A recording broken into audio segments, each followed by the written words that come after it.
Hi, I'm here to give my book review of Red Rising by Pierce Brown, which is September's selection for the AG Book Club. And as you may know, I had originally had Watership Down as a book for September, which is one of my absolute favorite books. But I just wasn't feeling it, and so I assigned Red Rising instead because I read it last month. Actually, it might have been July when I read it, and it was just such a fun reading experience. This is one of the best or most fun books I have read in recent history, and I just wanted to talk to somebody about it, and so of course I made all of you read it so that we could talk about it together.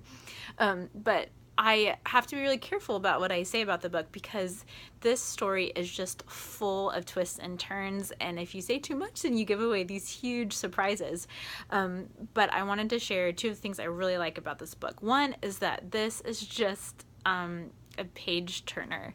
In the most true sense, I was I just had a baby. I was so tired. You cannot believe how tired I was. And I would stay up late into the night to read this book. That's how I don't know, it just totally captivates you. You can't not read it. In fact, every single person I've talked to who's read this book has read it in less than 48 hours, which I think is hilarious. You just can't put it down. So it's a really fun book. And mostly because it just has these crazy twists every, I don't know, 30, 50 pages, maybe even less than that. Something crazy happens that totally changes anything that you thought was going to happen. So, I've read a lot of books. I kind of feel like I can predict what's going to happen in most situations, at least kind of the type of thing that will happen. And it would just throw me for a loop all the time. So this author is phenomenal about just doing these big paradigm shifts in the story. It was so fun.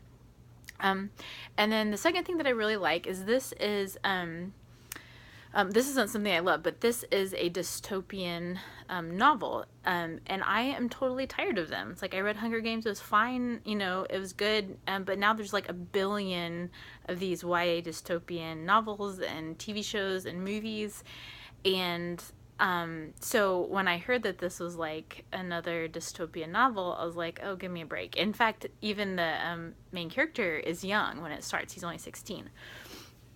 And so, but when I started reading it, I realized it was different. This book is actually has much more in common with Ender's Game or more classic sci-fi tales than the current YA series that we have out a lot.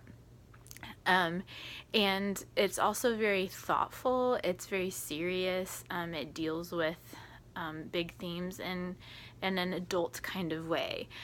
So I really appreciated that it just felt different and really smart, really interesting.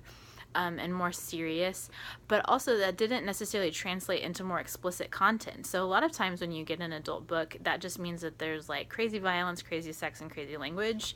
There are some of all of those things in this book, but it was very tame for what it could have been, and I felt like it was done in a really just tactful way.